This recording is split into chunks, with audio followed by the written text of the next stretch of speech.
Hello everyone, welcome to our channel ISC Steno. We are starting the passage at speed of 110 words per minute. Start.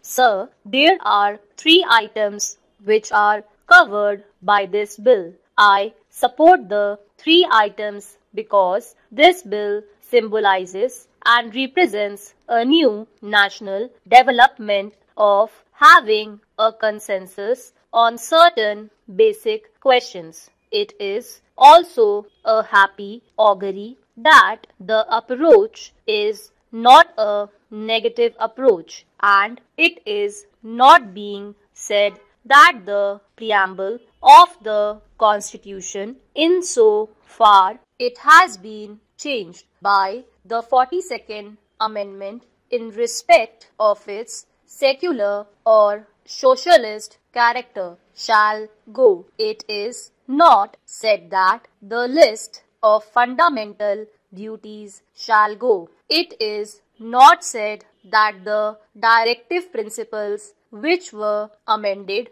to provide for workers' representation or for legal aid or for conservation of natural resources will go. That is a healthy development. So far as the Congress Party is concerned, it has approached the question with an open mind regarding the government proposal with regard to internal security. The Congress Party has made it clear as a result of experience that it is opposed to internal disturbances as such, and it is against the retention of a clause as to internal disturbances in the event of the armed rebellion. As a result of recent experience, we as the Congress Party stand by those provisions of the 42nd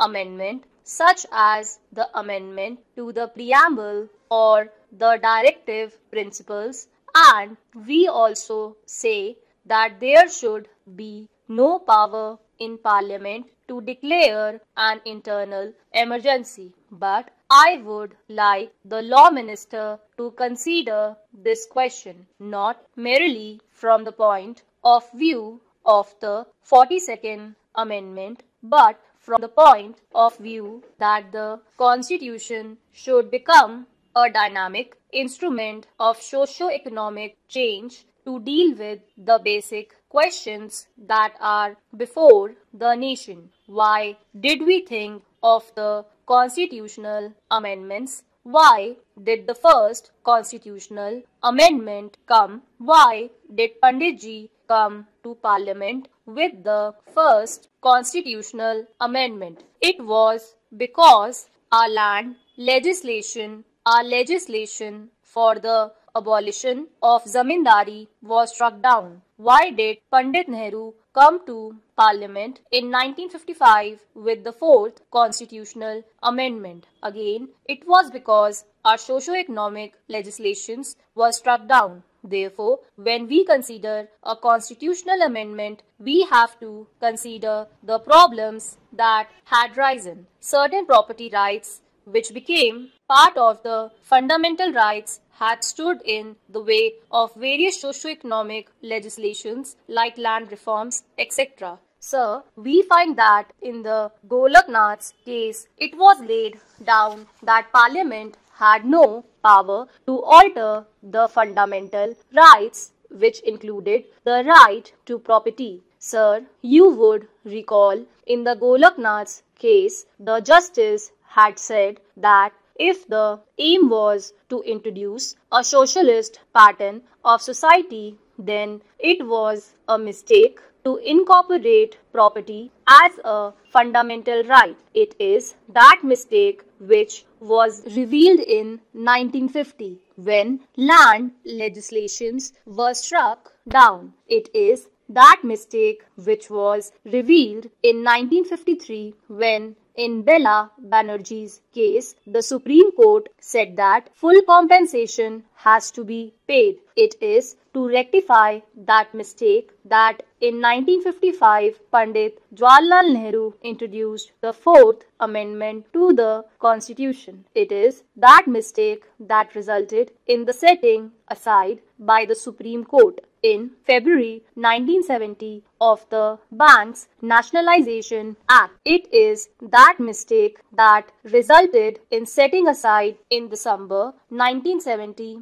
of the provision for the abolition of the Privy Purses. Today, sir, when we discuss this question, we have to discuss the basic question of the conflict that arose as a result of Golak Nath's case, by which the property right became supreme and by which the power of Parliament to amend was nullified. With regard to that, we must have a fresh look. The Supreme Court in that important case tried to take a second look and overruled the Golak Nath's case, and that there is a concept of the basic structure of the Constitution. What happened in the Golak Nath's case? Parliament's right to amend the Constitution, the fundamental right, was taken away. In that important case, a doctrine of